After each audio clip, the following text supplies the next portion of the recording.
خدای روافض را بشناسید.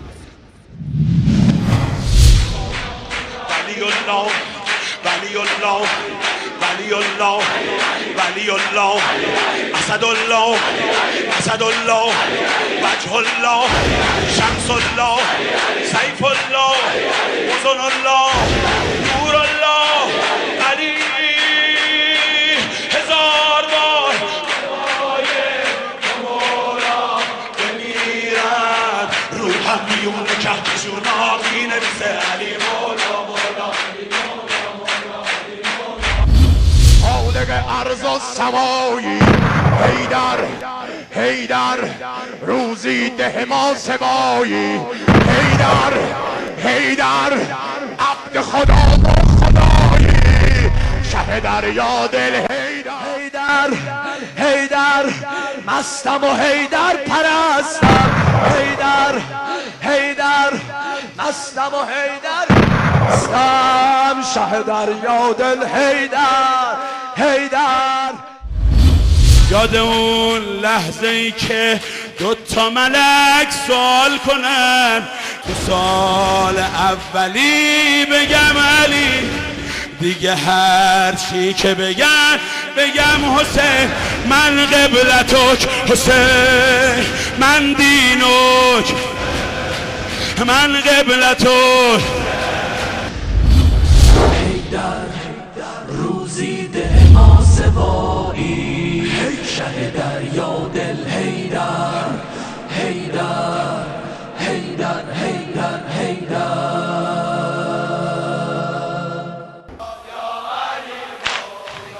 حیدر حیدر آینه کبریایی حیدر حیدر خالق ارض و سمایی حیدر حیدر روزی ده ما سوایی دریا دل حیدر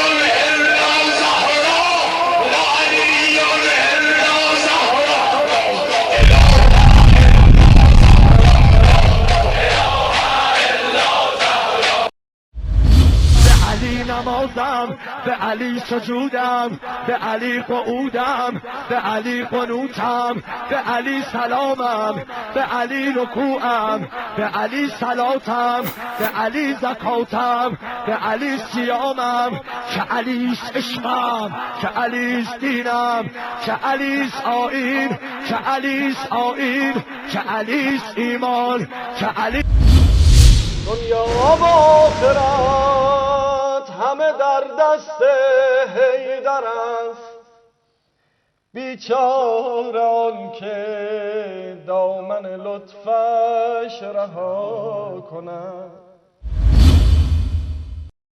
کفرگویی هایی که این مداحان به زبان می آورند سروده های شخصی آنان نیست، بلکه درسی است که از پای منبر آیات و مراجع شیعه آموخته‌اند، منابری که بر بالای آن شب و روز الوهیت علی اعلام می گردد. به عنوان نمونه کفرگویی چند آخوند را خدمتتان عرضه می داریم که با جرأت علی رضی الله عنه را خدا می خوانند. و علی بن ابی طالب ربنا یوم القیامه علی بن ابی طالب ربنا یوم القیامه وأكد علي بن أبي طالب عليه السلام ربنا يوم القيامة بدليل الإمام المعصوم إياب الخلق إليكم وحسابهم عليكم. این آخوند به صراحت میگوید که علی پروردگار ما در روز قیامت است و دلیلش هم جملاتی از زیارت جامعه کبیره در کتاب مفاتیح الجنان می باشد. به نص این دعا توجه فرمایید: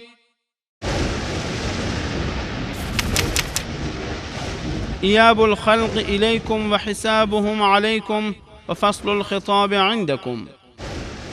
بازگشت خلق به سوی شما و حسابشان با شماست و سخن جدا کننده حق از باطل نزد شماست.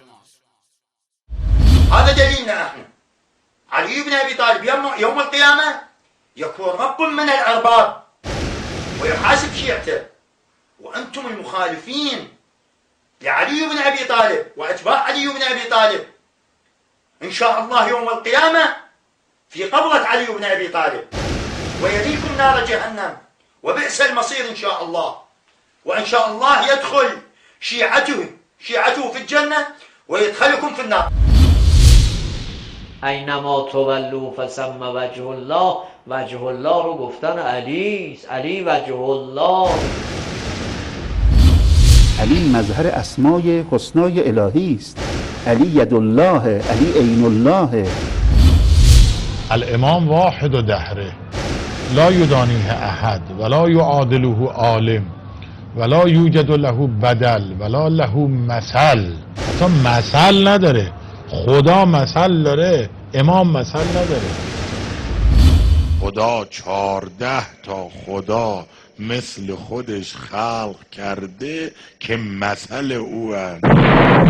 فقط یه فرق با خدا دارن، اونا خدا نیست، مخلوق خدان، چون خدا خلقشون کرده.